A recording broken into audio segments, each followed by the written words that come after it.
Hello guys, how is it going? This is Paolo and welcome back to my channel. In this video, I'm going to explain what a REScheck report is along with the details of the report. I'll also show you how we got a permit, how our remodeling project got approved thanks to the REScheck report. Here you can see the permit and yes, we got approved thanks to the REScheck report. Now, if you're replacing windows, doors, touching insulation, doing framing, basically modifying the building envelope, the city requires proof that your project meets 2021 IECC Energy Code compliance. Otherwise, your permit will get delayed or rejected.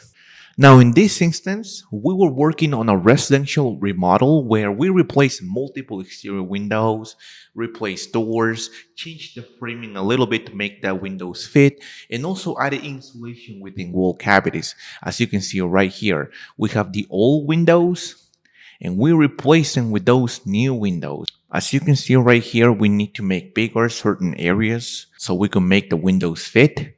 Now, a REScheck report in this case is essential. It's very important because instead of the city manually reviewing every component of the project like windows, like doors, like insulation, the respective U value, the respective R value, SHGC, this report, this certificate already demonstrates the city that your project meets energy code compliance because this software uses a set of rules to make sure that your project is energy efficient. So it kind of helps the city speed up a little bit. That's why if you are, like I said before, if you are modifying the exterior envelope of the house, it's going to be very helpful and in most cases necessary to get a REScheck report. Now let's walk you through the actual report, okay? Now at the top, we can see the project title. In this case, we use the house location. We also see the energy code, which is 2021 IECC, because our project is checked against the rules of 2021 International Energy Conservation Code requirements. Then we can see the construction type. In this case, it is a single family. Now, the project type says alteration because we're not doing a new construction or an addition. We're just modifying the rear of the house. Then we have the orientation of our house. In this case, it says building faces 270 degrees from north, which means our building orientation is west facing. That is very important because sunlight exposure changes depending on directions, which can affect the final report. Then we have the climate zone, and our project falls under climate zone 2A. That's because Texas is considered a hot, warm, humid climate. Here you can see the climate zone table.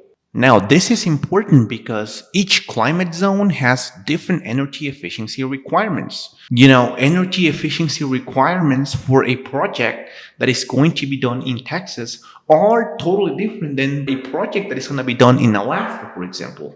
Now, if you go below, you'll see in project notes that the plans examination and inspection were done by a licensed inspector. And yes, we had to hire a third-party energy inspection company to do the REScheck report because they need to be certified. As you can see, there is an ICC registration number that shows they are certified through the International Code Council. The report then lists all the envelope components included in the remodel. They are the windows, the glass door, the wall assemblies, insulation. Now, for this project, for example, the windows had U factor 0.3 and the SHGC 0.22. Now, in Texas, the code requires a maximum U factor of 0.4 and a maximum SHGC of 0.25. Now, that means our components, our windows, perform better than the minimum code requirements. And now, this is something very important because at the bottom of the report, you'll see the compliance statement showing that the project passed using prescriptive requirements. This is important because it tells us exactly how compliance was achieved. In this case, we did not use a trade-off methodology. A trade-off happens when one component underperforms. So let's say the windows we were installing had a U factor of like, I don't know, maybe zero point 0.5, which is worse than what is allowed. Now, in that case, we will need to compensate for that by improving another area of the project, maybe increasing insulation, right? That way we could offset the weaker performing window.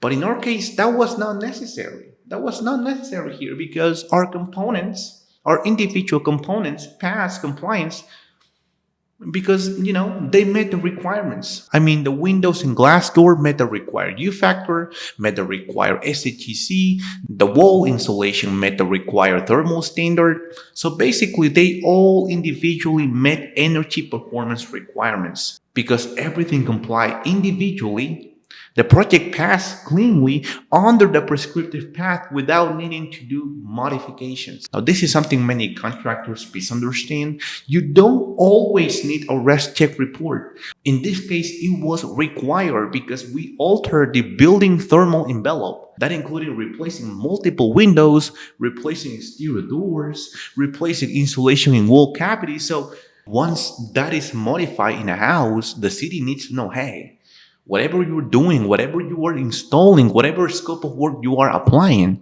does it meet energy compliance? So that's the reason why in this situation, a REScheck report was necessary. So if you are creating new openings or modifying the exterior wall assemblies, be prepared to submit a REScheck report. And that is it, guys. Thank you so much for watching this video. If you like the video or it helped you in some way, give it a thumbs up. That really helps my channel. And well, that's basically it, guys. See you in the next video. Take care. Bye-bye.